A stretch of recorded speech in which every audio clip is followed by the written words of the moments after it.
The opening credits, basically. Yeah. I think that is one of the. I think that is what kind of led to the big controversy talk that, okay, you showed that as animation, kind of brushed that so quickly, did not actually show the impact and the pain that people who were, in that train. And then the writing part you have showed properly. So why not? So I think that was the first trigger point in the controversy, that how dare you show this and not that. There was one more question about why they didn't show who burned the train, like that, because it's not factually, it's not out there. Like the still case is going on. That's what I've read. That still the case is going on. Still, it's like that's what the whole point of the Sabarmati report movie was. That the what is hidden from, or whatever, the way they market the film. Yeah, I think they showed they did kind of, yeah. And they, at the end, when the train is burning, they're like some, what do you call mashal? They are like it visually, they are clearly there. Like it's not shown as accident. So yeah, no, it's not shown as accident, because I saw that, okay, no, this is clearly someone burning the train that has been shown, and then the consequence of that, because that becomes Zaid's whole subplot, basically the whole revenge saga. Otherwise, we wouldn't have gotten the ending fight. So they could have directly started the movie with the scene of his backstory, right? At least you can say the other side of the discussion can be that at least they showed that in the title sequence, that what led to it. Why do you think that, when you said that it could have been shown, do you think that they could have just avoided it altogether? Because Farhad, like we were discussing when the day we watched the film, is that was a very gutsy move on their part, because not everybody is going to show it. Right, from the train burning incident to the writing, and then then Zaid's story, basically how it comes about. So, and now because of that whole thing, they are doing, I think 17 cuts is what they have said from that 30 minutes from tomorrow, and muted words and lines, and so there are changes. So do you think that if that was not shown, this whole thing would have not happened at all? It's only because of the 2002 riots, because it was depicted, though it's not said explicitly anything, but we all know which year it is, what happened, and everybody knows it. So it's a very, it could be triggering for a lot of people, right?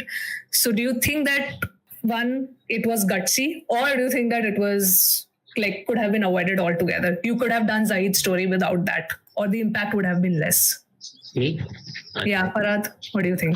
So I feel, there are two things to it. If this was not a pan-India film, nothing would have, come out, and nobody would have even known, something of this has even existed. We've seen in films like Pada or Nat 2, all those are political movies as well, coming from the Malayalam film industry. Kuruti was such a political film. Kuruti? Yeah. Kuruti also, yes. That was the entire theme was that. Exactly. The Hindu-Muslim theme that we are talking about, that was completely that, although not reference to any incident, but it was completely in that theme, in that zone. That also had Prithviraj. But, because they attempted a pan-India film, all this, was noticed rather. In fact, they even got a certificate from the state.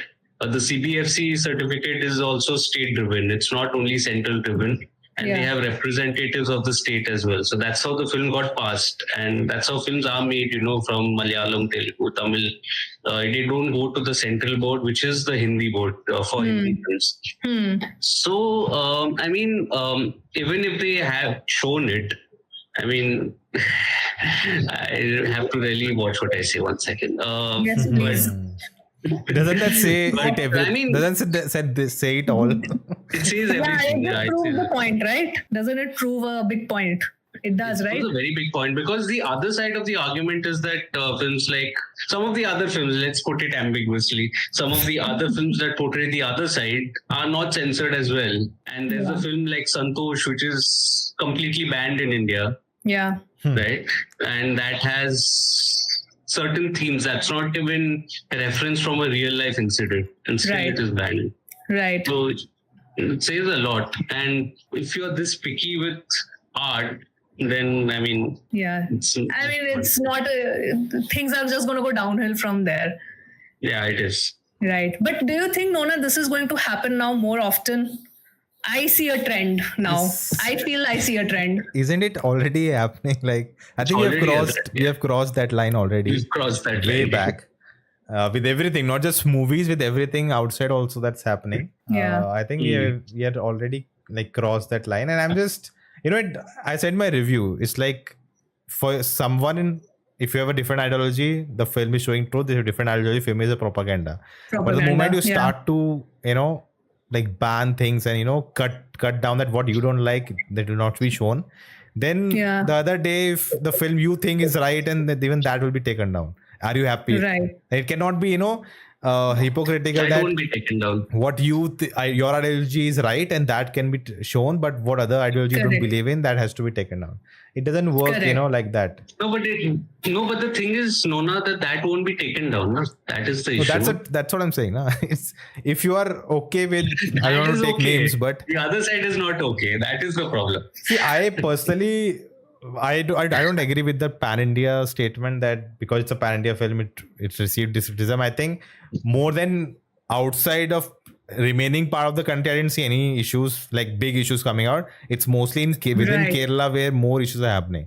I think if outside people would have made noise, nothing would have happened, because in Kerala itself, like the whole right wing has taken offense and they are attacking, and Mohanlal is put on like the target.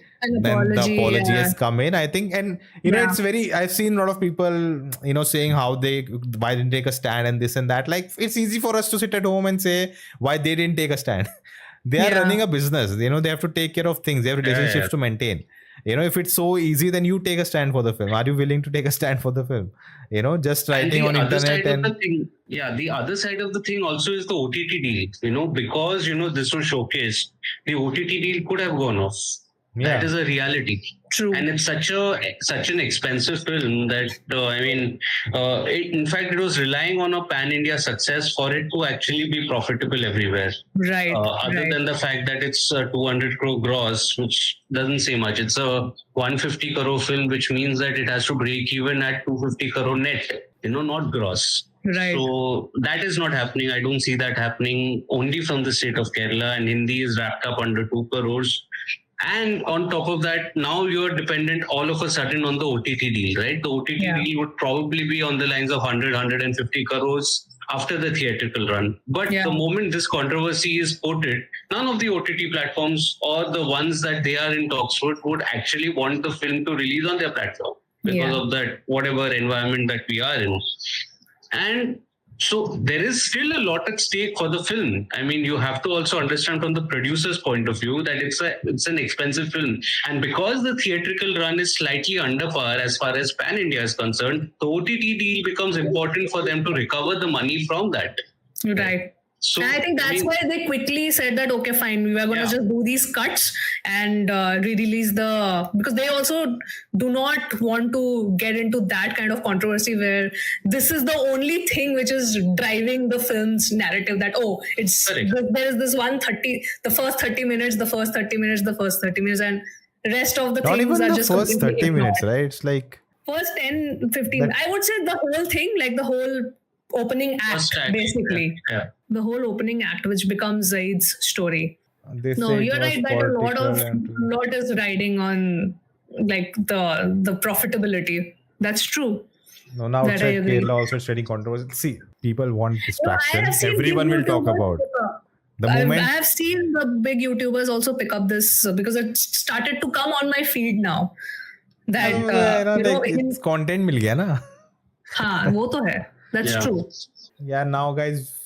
No one is offended. No one is offended except some extremists in BJP Kerala wing. See that hitting each other, saying you is gonna keep happening.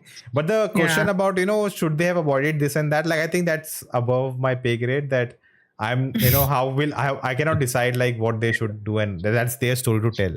If they think it works in their story and they want to be bold enough to like Like I Yeah. literally found out that the name of the villain is actually the same name as the culprit who actually went to jail. Yeah. So they Yes. went to Oh, the yes. actually the moment in the film when they talked about NIA coming out, I'm like, did they really use the right? Like they usually change it, right? They didn't say raw, they did not say this, they changed the words. I mean, they said NIA, they really, the home minister, like they're literally directly taking those shots. And I'm like, wow. Yeah. Like I was surprised that it took so long for the all the controversy to happen. I'm like, this should have happened before the release. Ideally, like ideally as in some people's way, that should have actually happened before. How could it happen so late? So I think I'm surprised that it took so long. Even the And offenders also are the fact getting that because delayed. Late. Delayed.